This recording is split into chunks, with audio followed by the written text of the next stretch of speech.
ভারতের একমাত্র railway station যেটাকে ভূতের ভয়ে বন্ধ করে দিয়েছিল রেল কর্তৃপক্ষ নিজেরাই।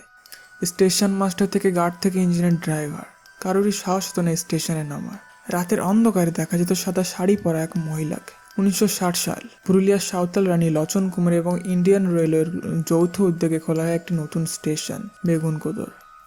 কিন্তু সুখবর বেশি দিন থাকলো না। 1967 সাল নাগাদ ঘটে একটি রহস্যময় মৃত্যু। কথিত আছে এক মহিলা তার পারিবারিক কোনো সমস্যার কারণে ট্রেনের সামনে ঝাঁপ দিয়ে আত্মহত্যা করে। তারপরই শুরু হলো অদ্ভুত সব ঘটনা। একদিন রাতে ওই স্টেশনে স্টেশন মাস্টার দেখে যে একজন মহিলা, পরনে সাদা শাড়ি এবং চুলগুলো খোলা, সে ট্রেনের পিছন পিছন দৌড়চ্ছে।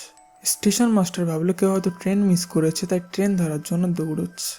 এই ভেবে সে বিষয়টাকে ইগনোর করে দেয়। কিন্তু তারপর যখন ঘটনাটা প্রত্যেক দিন একটা নির্দিষ্ট টাইমে ঘটতে শুরু করে, তখন স্টেশন মাস্টার আর বুঝতে বাকি রইল না যে ঘটনাটা কোনো স্বাভাবিক ঘটনা নয়। এরপরে স্টেশন মাস্টার প্রচণ্ড ভয় পেয়ে যায় এবং ঘটনাগুলি গ্রামবাসীদেরকে জানায়। তার কিছুদিন বাদে স্টেশন মাস্টার ও তার স্ত্রীর অস্বাভাবিকভাবে মৃত্যু হয়ে যায়। তাদের দেহ পাওয়া যায় স্টেশনের পিছনের একটি কুয়া থেকে।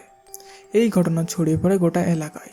গ্রামের মানুষও এই স্টেশনটিকে এড়িয়ে চলতে শুরু করে। এই স্টেশনের স্টাফরাও কাজ করতে অস্বীকার করলেন এবং কোনো ড্রাইভারই রাজি হতো না স্টেশনে গাড়ি থামাতে। 1967 সালেই ভূতের ভয় চিরতরে বন্ধ হয়ে যায় এই স্টেশনটি। দীর্ঘ 42 বছর বন্ধ থাকার পর 2009 সালে এই স্টেশনটি পুনরায় খোলার জন্য আবেদন করা হয় রেলমন্ত্রীর কাছে এবং অবশেষে 2009 সালের 7ই অক্টোবর এই স্টেশনটিকে আবার নতুন করে খোলা হয়। আজও দিনের বেলায় স্টেশনে লোক দেখা গেলেও রাতের বেলায় স্টেশন থেকে জনমানব শূন্য। আপনাদের কি মনে হয় ঘটনাটা সত্যি নাকি মিথ্যে? নিচে কমেন্ট করে জানান। এরকম আরও অবিশ্বাস্য গল্পের জন্য সাবস্ক্রাইব করতে ভুলবেন না।